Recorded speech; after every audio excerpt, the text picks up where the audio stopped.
Kami dari kelompok 14 akan mepresentasikan hasil laporan praktikum menggunakan metode Visual Comstock, yaitu di mana kelompok 14 terdiri dari saya sendiri, yaitu Reneta Noviagata, kemudian ada Farah Alia, dan juga Fanya Lulup Nadia.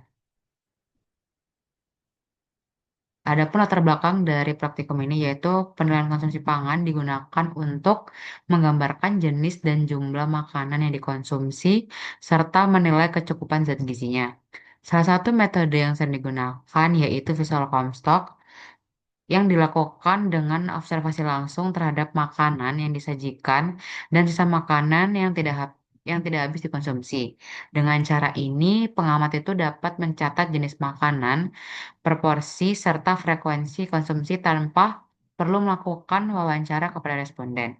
Dengan demikian, penggunaan visual Comstock dalam praktikum ini diharapkan mampu memberikan gambaran yang lebih jelas mengenai kualitas konsumsi pangan pada mahasiswa.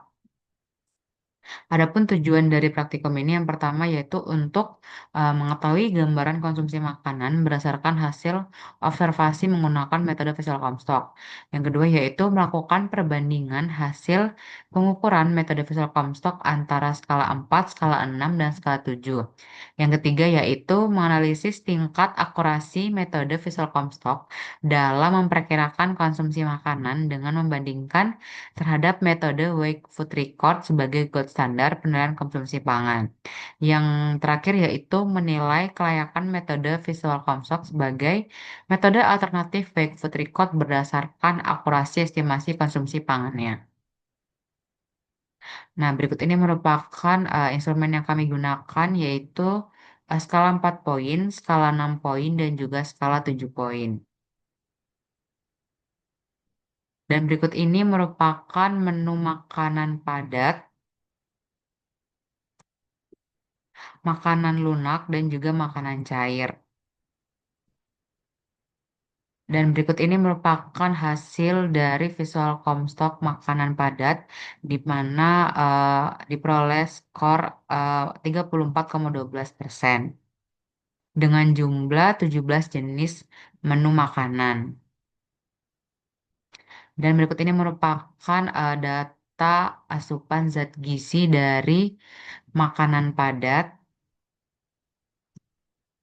Dan berikut ini merupakan analisis zat gizi energi dari makanan padat, di mana untuk persentase pemenuhan energi yaitu sebesar 41,3%, protein sebesar 73,37%, lemak sebesar 48,30%, karbohidrat sebesar 33,45%, dan juga serat sebesar 86,76%.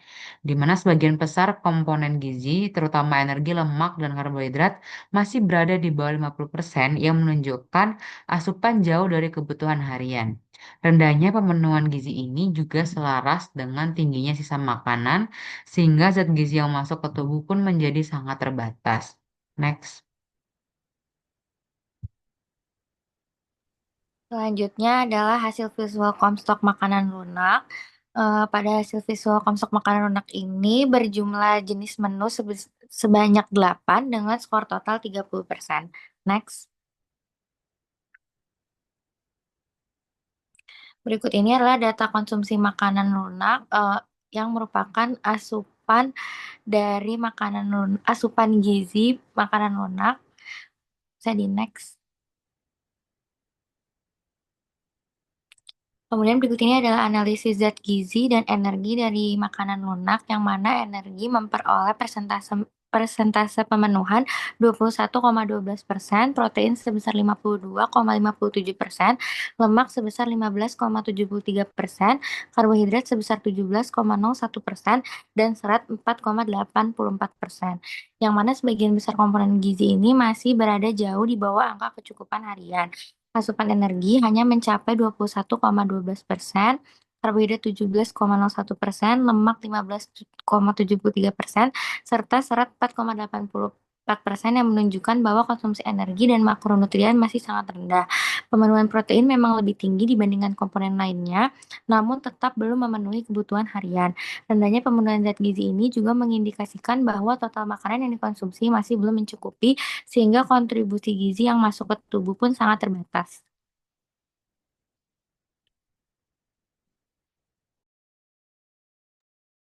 Selanjutnya, untuk hasil visual Comstock makanan cair dengan jumlah jenis menu 3 jenis makanan dan skor akhirnya 6,67%. Next.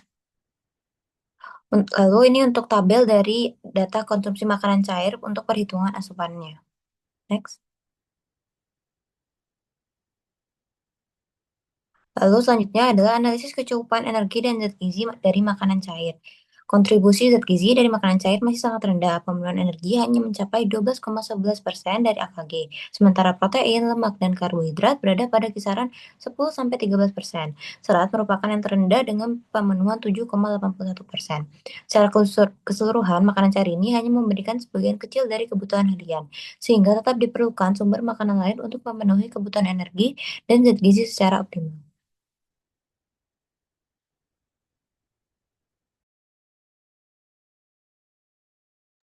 Oke, selanjutnya yaitu perbandingan hasil visual Comstock dengan gold standard eh, pada makanan padat, di mana dari tiga enumerator yaitu dengan inisial NQR, RAL, dan juga FNA, di mana mendapatkan skor rata-rata salah yaitu 7, kemudian di dalam 6 skala mendapatkan skor rata-rata salah yaitu 5,3, dan pada 7 skala didapatkan rata-rata salah yaitu 3,6.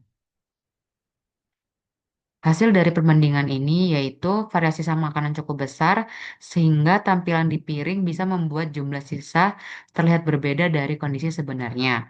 Yang berikutnya yaitu skala 4 kurang akurat karena kategorinya terlalu luas. Kemudian skala 6 sedikit lebih baik tetapi masih kurang tepat untuk makanan dengan tekstur tidak seragam. Selanjutnya yaitu skala 7 paling akurat karena kategorinya lebih rinci dan menghasilkan kesalahan yang paling kecil. Yang selanjutnya yaitu dari ketiga skala, yaitu skala 7 merupakan skala yang paling akurat dalam menilai sisa makanan padat berdasarkan rata-rata total kesalahan yaitu 3,6. Kemudian untuk pengukur dengan penilaian paling akurat yaitu FNA sebesar 5,6, RAL sebesar 6, NKR sebesar 6,3. Next.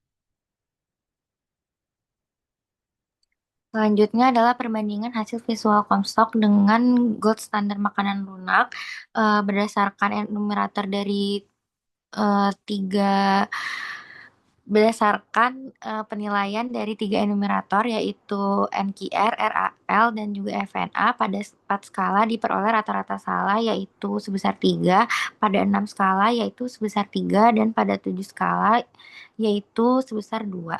Dan di next.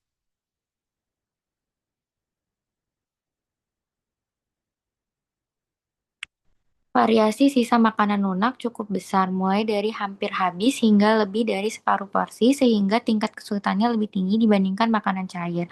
Kemudian pada skala 4, itu masih kurang akurat karena perbedaan antara estimasi visual dan penimbangan masih besar, terutama pada menu yang sisa besar seperti mashed potato dan juga bubur.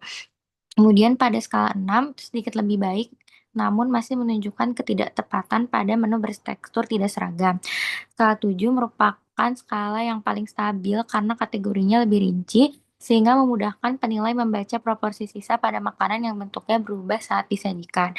Dari ketiga skala, skala 7 menjadi yang paling akurat berdasarkan rata-rata kesalahan yang paling rendah. Makanan lunak membutuhkan skala yang lebih detail karena teksturnya mudah menempel, berubah bentuk, dan sulit dipisahkan secara visual, sehingga skala 7 menjadi pilihan yang paling efektif. Berdasarkan penilaian pengukur yang paling akurat dapat dilihat bahwa enumerator RAL memperoleh skor yang paling akurat yaitu 7, kemudian NQR dengan skor 8, dan FNA dengan skor 9. Bisa di next. Selanjutnya untuk perbandingan hasil Visual Comstock dengan gold standard makanan cair. Dengan 3 enumerator, inisial NQR, RAL, dan FNA, di 4 skala rata-rata salahnya 1,3, di 6 skala rata-rata salahnya 1,7, dan pada 7 skala rata-rata salahnya 1. Next. Makanan cair menunjukkan pola bahwa skala dengan kategori lebih rinci menghasilkan estimasi yang lebih mendekati nilai penimbangan. Skala 4 dan skala 6 masih menampilkan selisih, terutama pada menu yang menyisakan sebagian porsi seperti sup green. Sedangkan jus mangga tanpa sisa menjadi menu yang paling mudah diperkirakan. Skala 7 paling stabil karena kategorinya lebih detail sehingga penilai dapat menyesuaikan estimasi dengan kondisi sisa secara lebih tepat. Rata-rata kesalahan skala 7 paling rendah, sehingga menjadi skala yang paling akurat untuk menilai sisa makanan cair. Makanan cair relatif mudah dinilai secara visual, namun presisinya meningkat ketika menggunakan skala yang lebih lengkap. Sehingga skala 7 menjadi pilihan terbaik untuk hasil yang paling mendekati gold standard. Mengukur dengan penilaian paling akurat adalah RAL dengan paling 3, NQR 4, dan FNA 5. Next. Lalu untuk kesimpulan dan saran, kesimpulannya, penilaian sisa makanan dengan metode Visual Comstock pada makanan cair, lunak, dan padat menunjukkan bahwa semakin detail kategori skalanya, semakin akurat hasil estimasinya dibandingkan penimbangan. Skala 4 dan 6 masih menghasilkan variasi kesalahan yang cukup besar karena rentangnya kurang spesifik, sehingga pengamat sulit menyesuaikan estimasi dengan kondisi sisa makanan yang beragam. Skala 7 terbukti paling akurat dan konsisten pada semua jenis makanan karena detail kategorinya lebih rinci dan mampu mendekati hasil gold standar, menegaskan bahwa tingkat ketepatan penilaian visual sangat bergantung pada kedetailan skala yang digunakan. Untuk sarannya, penggunaan Visual Comstock dalam penilaian sisa makanan disarankan menggunakan skala dengan kategori yang lebih rinci seperti skala 7 agar hasil estimasinya lebih akurat dan konsisten. Pelatihan pengamat juga perlu dilakukan untuk meningkatkan ketelitian, terutama pada makanan yang bentuknya berubah atau tidak seragam seperti setelah dikonsumsi. Metode penimbangan tetap perlu dipertahankan sebagai acuan utama agar evaluasi sisa makanan dapat dilakukan dengan kualitas data yang baik dan dapat dipertanggungjawabkan. Next. Sekian dari kelompok kami. Terima kasih. Wassalamualaikum warahmatullahi wabarakatuh.